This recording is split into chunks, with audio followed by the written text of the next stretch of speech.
लम्हों की कहानियाँ।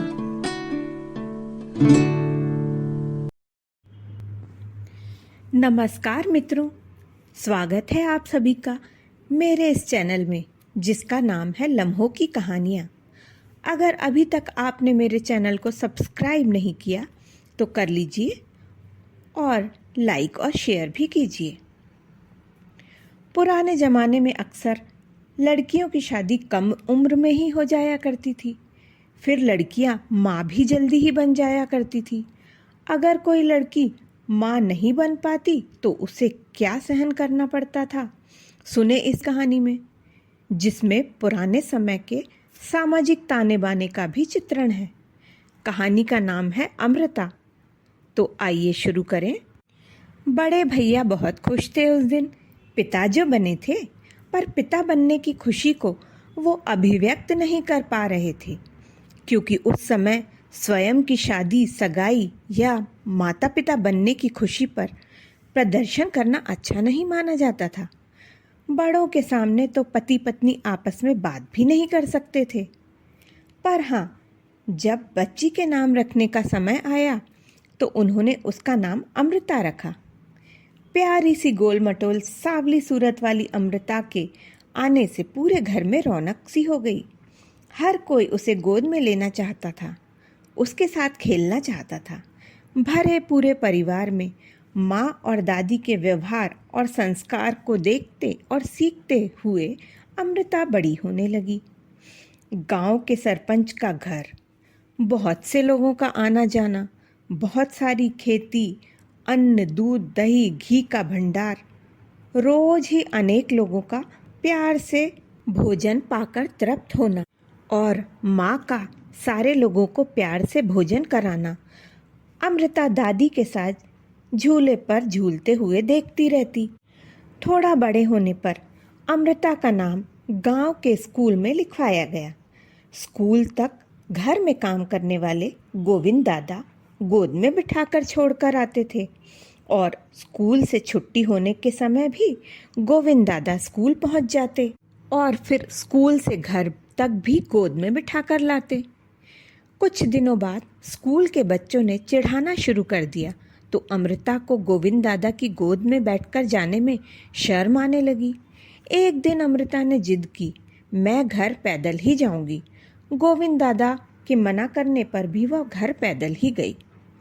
रास्ता पथरीला था। अमृता ऐसे रास्ते पर कभी चली नहीं थी। उसके पैरों में छाले पड़ गए। माँ और दादी ने मरहम लगाकर छाले ठीक किए। अमृता ने दादी से कहा, अब वो पैदल ही स्कूल जाएगी। बात सही थी तो सबको मानना पड़ा। 5वीं कक्षा तक पढ़ने के बाद आगे की पढ़ाई के लिए शहर जाना पड़ता था। शहर में रुकने की व्यवस्था नहीं होने के कारण अमृता की पढ़ाई छूट गई। वैसे भी उन दिनों लड़कियों की पढ़ाई लिखाई ज़रूरी नहीं समझी जाती थी। लड़कियों का गृह कार्य में दक्ष होना ज़्यादा ज़रूरी था। तो सुखी संपन्न परिवार में अपने छोटे भाई बहनों को खिलाते हुए, उन्हें संभालते हुए बड़े लाड़ प्यार से कुछ साल और बीते और देखते ही देखते अमृता 14-15 साल की हो गई और 14-15 साल की उम्र में उसकी शादी भी तय हो गई। खूब ठाट बाट से अमृता की शादी हुई। बारातियों का भी खूब स्वागत सत्कार हुआ और खुशी खुशी विदाई हुई।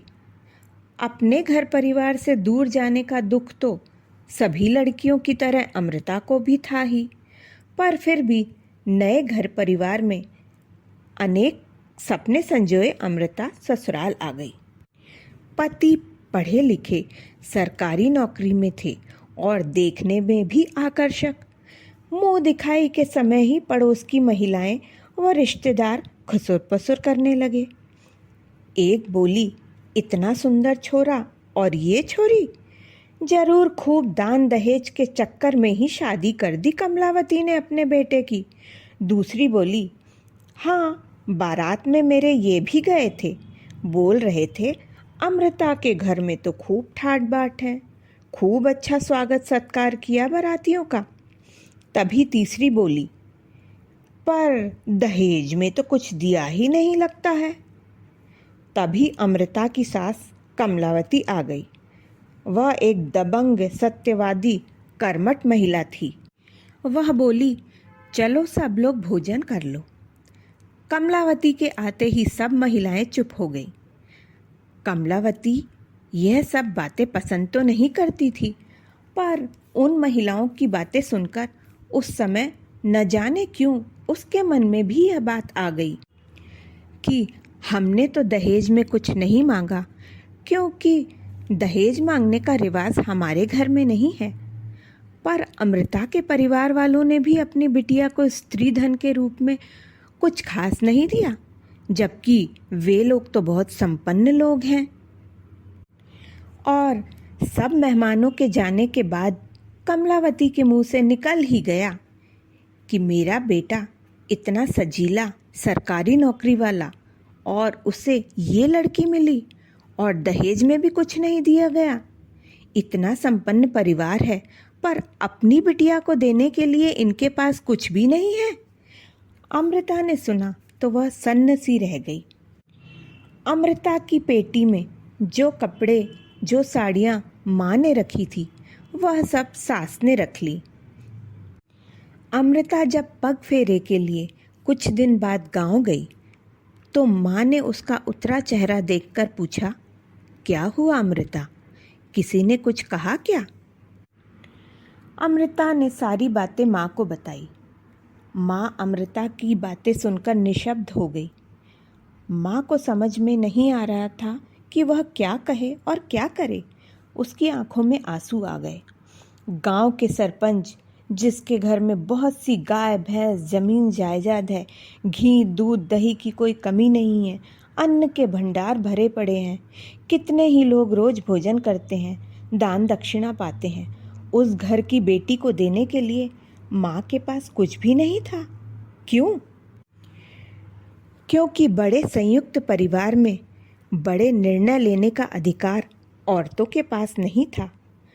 अमृता की माँ ने अपनी पूरी जिंदगी एक अच्छी बहू, भाभी, माँ, पत्नी के रूप में न्यौछावर कर दी। उसने कभी सोचा न था कि माँ के रूप में उसे ऐसी बेबसी का सामना भी करना पड़ेगा।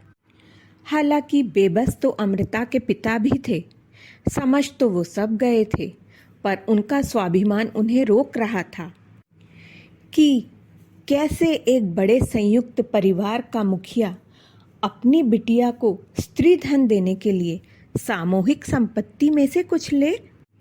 वैसे भी उस समय लड़कियों को पुश्तैनी संपत्ति में से कहाँ कुछ मिल पाता था।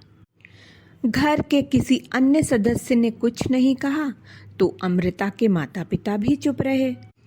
जितना अमृता की शादी में खर्च हुआ, उनके लिए तो वो ही काफ़ी था। अमृता की माँ ने अपनी कुछ नई साड़ियाँ और कुछ गहने जो उसे मायके से मिले थे, वो सब अमृता को दे दिए। अमृता समझदार थी। उसने माँ से कहा, माँ आप चिंता मत करो, सब कुछ ठीक हो जाएगा। अमृता पगफेरों के बाद ससुराल आ गई। माँ ने जो भी कुछ दिया था वह सब उसने अपनी सासू माँ को सौंप दिया। कुछ दिन बाद पति भी अपनी नौकरी पर चले गए। अब वो हर शनिवार रविवार को ही घर आ पाते थे। अमृता दिन भर काम में लगी रहती और सबको खुश रखने की पूरी कोशिश करती। सबके भोजन कर लेने के बाद जो बचता वह वो बिना शिकायत खा लेती। जिस अमृता ने कभी मिर्च नहीं खाई, दूध, दही, मक्खन के साथ खाना खाया हो, वह अब चटनी रोटी भी चुपचाप खा लेती थी। एक दिन अमृता की मामी सास आई। वह बोली, कितनी सुघड़ और प्यारी बहू है अमृता। अमृता के रूप में आपने हीरा पा लिया है जीजी। अमृता की सास सब समझती थी पर कहती कुछ नहीं थी। अमृता की मामी सास फिर बोली, जीजी कभी तो थोड़ा आराम दिया करो अमृता को, वह तो सारा दिन काम करती रहती है। उसकी जेठानियाँ भी बच्चों को दूध पिलाने के बहाने बीच बीच में आराम कर लेती हैं। और तो और खेत और घर में काम करने वाले मजदूर भी चाय पानी या बीड़ी तंबाकू के बहाने थोड़ा बैठ जाते हैं। पर अमृता तो दिन रात काम में लगी रहती है। अमृता की सास हंसते हुए बोली, बस रहने दो भाभी, जब इसका बच्चा हो जाएगा तब यह भी आराम करेगी। एक दिन अमृता के पति ने अपनी माँ से कहा, माँ, मुझे वहाँ परेशानी हो रही है, पूरा दिन ऑफिस में निकल जाता है, फिर घर आकर घर के काम करो। तो माँ बोली, तू अमृता को साथ ले जा, पर ये ध्यान रख, हर शनिवार रविवार त्योहार फसल बोनी और कटाई के समय ज़्यादा काम रहता है तो अमृता को यहीं रहना पड़ेगा। फिर यही हुआ। अमृता आधा समय ससुराल व बाकी समय पति के पास रहती। दोनों जगह काम करने में लगी रहती। त्योहार व फसल बोनी कटाई के समय वह कोशिश करती कि ज़्यादा से ज़्यादा काम उसके रहते हो जाए। सास भी अब अमृता के काम से बहुत खुश रहती। घर के बाकी सदस्य भी अमृता से खुश रहते। इस तरह कई साल बीत गए। अमृता के ससुर अपने बेटे और बहू अमृता का बच्चा देखने की इच्छा लिए ही गुजर गए। एक दिन अमृता सबके लिए चाय बनाकर बैठक में ले जा रही थी। बैठक के पास पहुंची तभी उसकी सास की आवाज़ आई, 5-6 साल हो गए मेरे बेटे की शादी को हुए, अभी तक अमृता के कोई बच्चा नहीं हुआ। अमृता ने देखा उसकी सास, उसके दोनों जेठ और पति बैठक में बैठे हैं। सास बोली, अमृता एक बहुत अच्छी बहू है, पर अगर उसे बच्चा नहीं हो रहा तो मैं अपने बेटे की दूसरी शादी करवाऊंगी। तुम्हारे पिताजी तो चले गए, पर मैं ऐसे ही नहीं मरना चाहती। अमृता ने सुना तो वह उल्टे पैर चौके में वापस आ गई। उसकी तो रुलाई ही फूट पड़ी। बड़ी जेठानी ने देखा तो पूछा, क्या हुआ अमृता, बता मुझे, बता। अमृता कुछ न कह पाई। तभी छोटी जेठानी भी आ गई। बोली, सबकी कड़वी बातें सुनकर भी मुस्कुराने वाली मेरी अमृता को आज पहली बार मैंने रोते देखा है। बता अमृता, क्या हुआ। अमृता फिर भी कुछ न बोली। तब बड़ी जेठानी ने छोटी जेठानी से कहा, जा बैठक में जाकर देख के आ कि क्या हो रहा है। छोटी जेठानी चाय लेकर बैठक में गई तो सब चुप हो गए, पर चाय रखकर लौटते समय उसने भी सास की बात सुन ली। चौके में आकर वह बोली, ऐसा नहीं हो सकता अमृता, तुम रोना बंद करो, मैं कुछ कोशिश करती हूँ। छोटी जेठानी अमृता को बहुत प्यार करती थी। वह अपने पति के साथ चुपचाप जाकर डॉक्टर से बात कराई और मिलने का समय लेकर आ गई। इधर अमृता के पति ने भी अमृता को समझाया, ऐसा कुछ भी नहीं हो रहा अमृता, मैं कोई दूसरी शादी नहीं करने वाला, तुम धैर्य से काम लो। पर अमृता अपनी सास को जानती थी। वह एक तेज व दबंग महिला थी। उनके आगे किसी की भी नहीं चलती थी, इसीलिए वह घबरा रही थी। अगले दिन सास खेत पर चली गई। तभी अमृता के जेठ जेठानी उसे लेकर डॉक्टर के पास गए। महिला डॉक्टर ने अमृता की जांच की और कहा, घबराने की कोई ज़रूरत नहीं है। वैसे एक तो आप लोग बच्ची ब्याह लाते हो और उम्मीद करते हो कि कम उम्र में ही माँ भी बन जाए। अरे उसे परिपक्व होने तो दो पहले। खैर कोई बात नहीं, एक छोटे से इलाज के बाद अमृता माँ बन पाएगी। घर आके अमृता की जेठानी ने सासू माँ से बात की। सासू माँ ने पहले तो मना कर दिया, पर फिर सबके समझाने पर वह मान गई। फिर डॉक्टर के बताए अनुसार अमृता का इलाज हुआ और कुछ ही समय बाद नए मेहमान के आने की खुशखबरी आई। अब तो सब लोग बहुत खुश थे। अमृता का भी खूब ध्यान रखा जाने लगा। अमृता के कठिन दिन अब समाप्त होने को थे और नई खुशियाँ उसका दरवाज़ा खटखटा रही थी। तो ऐसी थी अमृता की माँ बनने की कहानी। अगर आपको कहानी पसंद आई हो तो कृपया कमेंट करके बताइए। धन्यवाद। अगली कहानी लेकर शीघ्र ही उपस्थित होती हूँ।